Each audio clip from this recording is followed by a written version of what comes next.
Queridos amigos, eu os convido a elevar o seu pensamento até Jesus, esquecendo as nossas lutas, as dificuldades de cada dia, para que essa manhã possamos sorver o cálice da alegria, da confiança, buscando no amparo de Jesus os recursos que mais necessitamos.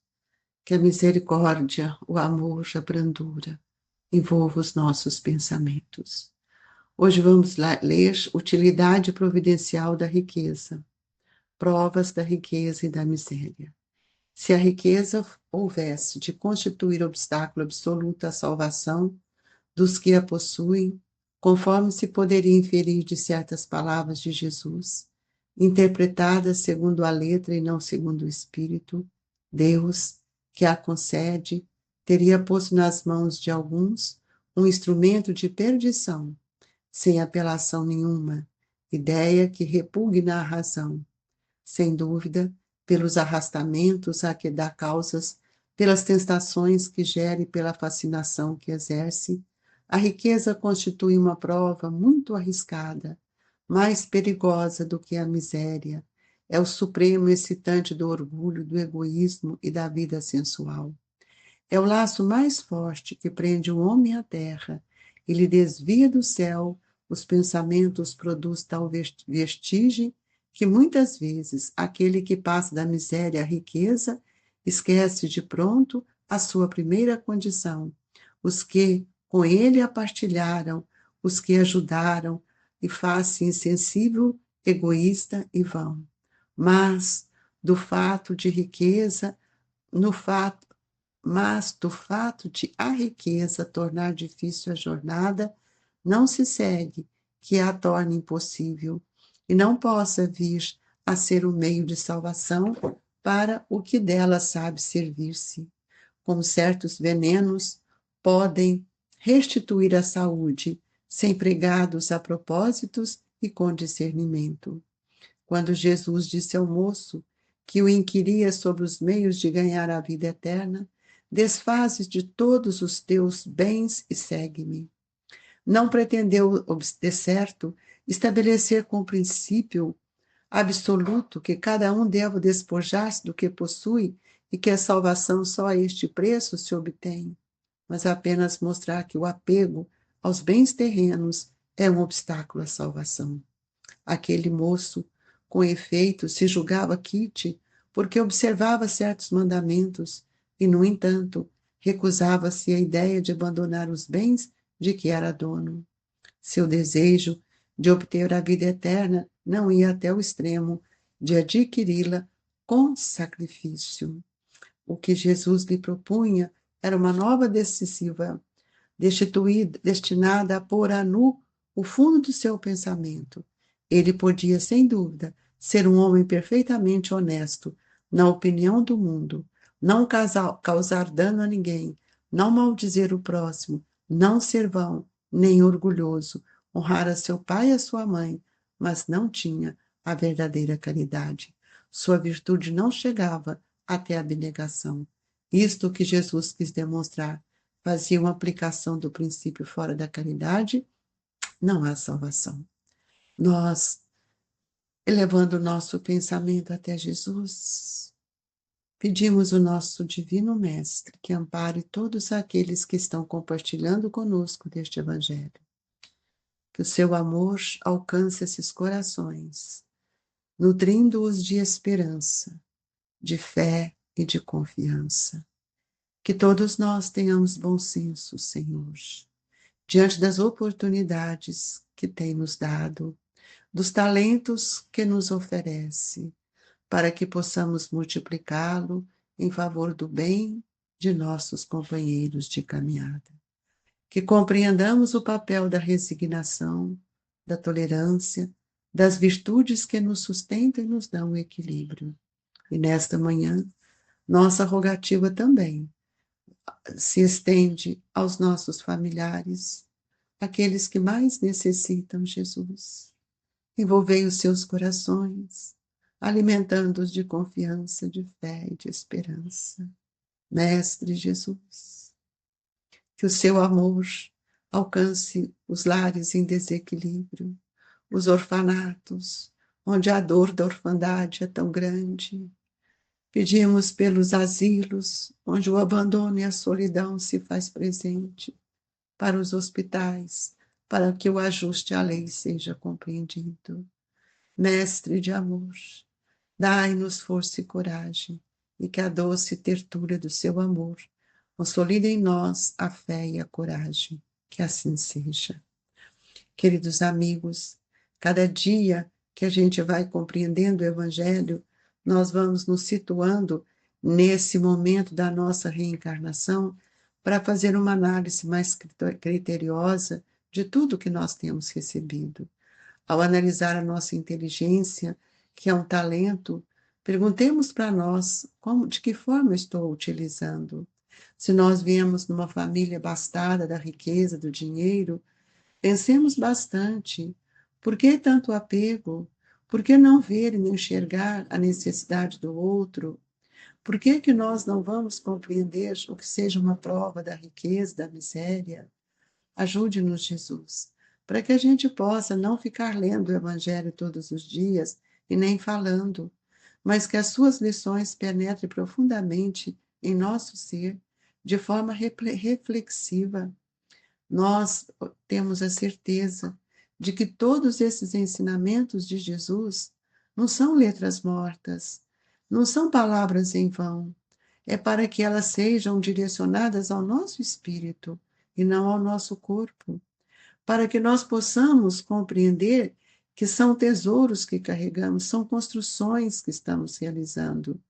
E muitas vezes, quando nós vamos ver que somos arrastados dia a dia, justamente não só pelas tentações de espíritos infelizes, mas é porque nós os atraímos. Nós, muitas vezes, estamos mergulhados nesse oceano da fascinação e esquecemos que a riqueza constitui uma prova muito arriscada. Ela é muito mais perigosa do que a miséria. E outra coisa que nós precisamos ver, que a riqueza, ela excita cada vez mais o nosso orgulho, o nosso egoísmo, nos faz buscar a vida sensual, que é o laço mais forte que prende o homem à terra e lhe desvia do céu. Nós precisamos analisar os nossos pensamentos, porque muitas vezes entramos nessa vertigem que o Evangelho nos traz, muito porque não compreendemos as situações que fomos convidados a vivenciar. Mas nós vamos ver que a riqueza, ela torna difícil, não porque nós a adquirimos, mas pelo apego que nós temos a ela, pela força do amor ao dinheiro. E quando aquela passagem que Jesus disse ao moço que queria ganhar a vida eterna, e Jesus lhe deu uma recomendação, e todas as recomendações de Jesus são para nós, espíritos imortais, mas nós não refletimos nela, nós achamos que são recados que Jesus dá para isso, ou para aquilo, ele está falando para a humanidade, para os filhos de Deus, quando ele nos ensina, desfaze-te de todos os teus bens e segue-me. Desfaze de todo o teu bem e me segue, não está mandando que eu jogue fora. Ele não pretendeu estabelecer como princípio absoluto que cada um deva despojar do que possui e que a salvação só a esse preço se obtém, não é isso? Porque isso pode ser uma conquista dos nossos antepassados, mas que valor eu dou? Que trabalho eu faço? Sair desse apego, desses bens terrenos, precisa ser feito urgentemente. Quantas pessoas estão necessitadas? Quanto nós podemos ajudar algumas instituições sérias? Quanto nós podemos fazer pelo bem de uma criança, de um espírito? Mas aquele jovem que Jesus referiu, que falou que queria segui-lo, não tinha compreensão, não observava alguns mandamentos que a lei de Deus nos ensinou. O que Jesus lhe propunha era uma decisão muito mais ampliada, destinada a pôr no fundo o seu pensamento. Por isso, eu preciso refletir: eu sou do mundo ou eu estou no mundo?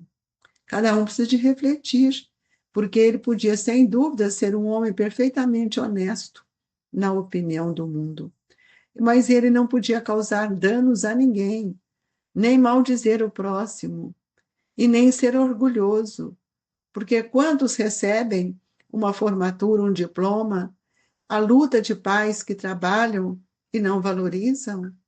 Mas o que falta nessa pessoa? O que falta em nós, amigos? É a verdadeira caridade. É essa virtude que nos leva à abnegação e que nós ainda não a compreendemos. Isso foi o que Jesus está dizendo. Jesus não está contra os bens materiais, porque se assim fosse, nós não teríamos tido a coragem nós não teríamos recebido fazer uma aplicação do princípio maior que nós sabemos que é o princípio da nossa libertação. Fora da caridade não há salvação. E muitos corações estão petrificados na terra, estão vivendo na sovinice. Fujamos disso, amigo. Atribuir ao dinheiro semelhantes calamidades. O dinheiro é uma moeda. Por isso que Jesus nos diz: dai a César o que é de César. Condenar a fortuna pelos desastres da avareza, isso é uma coisa assim que nós vamos ver que é algo que nos assusta, porque isso seria jogar fora tudo aquilo que nós tivemos oportunidade de receber. Então, se nós observarmos o bem que o dinheiro faz, veja na ciência, veja na evolução, o fogo é companheiro do homem desde a aurora da razão. E por que que nós não compreendemos ainda que o fogo também, que nos ajuda, ele destrói? Quantos incêndios nós temos feito? Quantos reclamam? Quantos disparates temos vivido? E a moeda, o dinheiro, meus amigos, em qualquer forma, é um agente neutro de trabalho. Ele pode nos dar instrução, ele pode nos ensinar a dirigir a nossa vida por outros caminhos. E muitas vezes o dinheiro nos levantou os precipícios dourados da vida moderna e tem nos levantado através de muitas mentes inteligentes que não compreenderam o valor dele, se trasmalharam na loucura ou no crime. Quantos crimes, quantas dores têm sido divididas, amealhada, multiplicada, justamente porque não compreendemos o valor do dinheiro, da riqueza, do ouro, do bem. Mas é preciso lembrar que todas as instituições beneméritas são fontes, meios que temos para colaborar.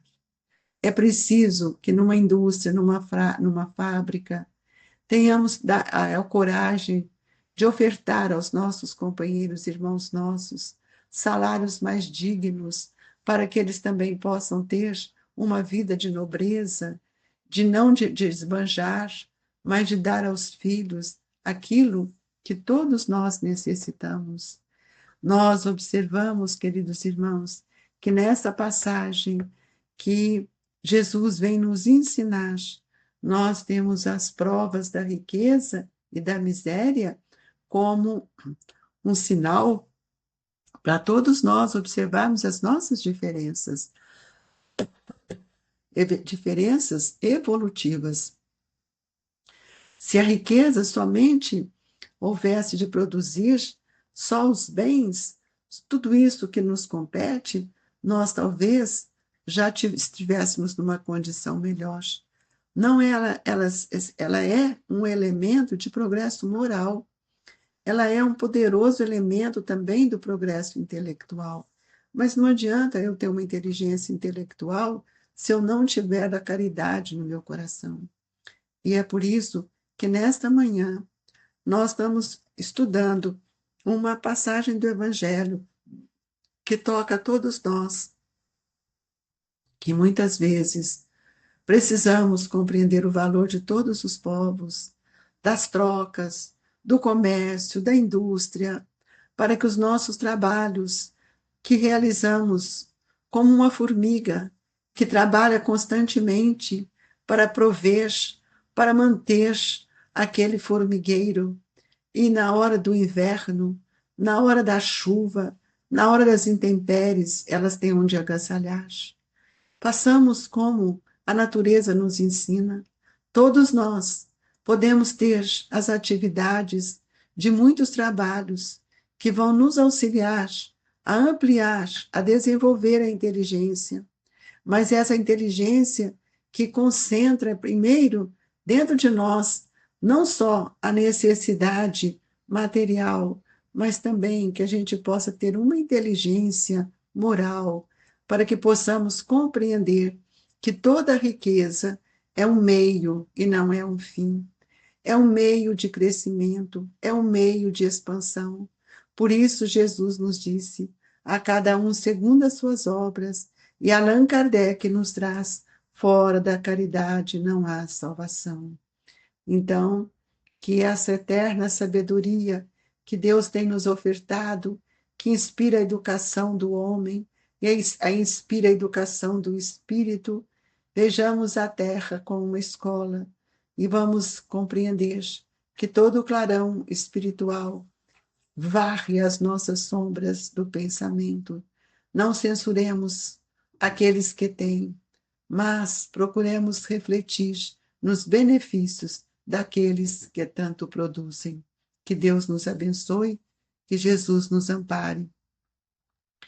E nesta hora de reflexões profundas do Evangelho, nós pedimos a Jesus para que estejamos em paz, para que possamos receber o passe, esse lenitivo que tanto nos sustenta, que o dinheiro não consegue nos confortar, que a matéria não consegue absorver, mas o espírito, o perispírito, o pensamento, a vontade, filtra as benesses que os espíritos estão nos dando. Que a nossa água fluidifique, Senhor, aumentando as nossas energias e o nosso desejo de crescer para melhorar. E que a doce e inefável paz do seu amor esteja com todos nós. Amigos queridos, receba do Grupo Espírita Esperança e Caridade o abraço para que todos nós sintamos o calor desta equipe generosa de Eurípides, a nos fortalecer para momentos melhores. Que o Senhor esteja conosco, que assim seja.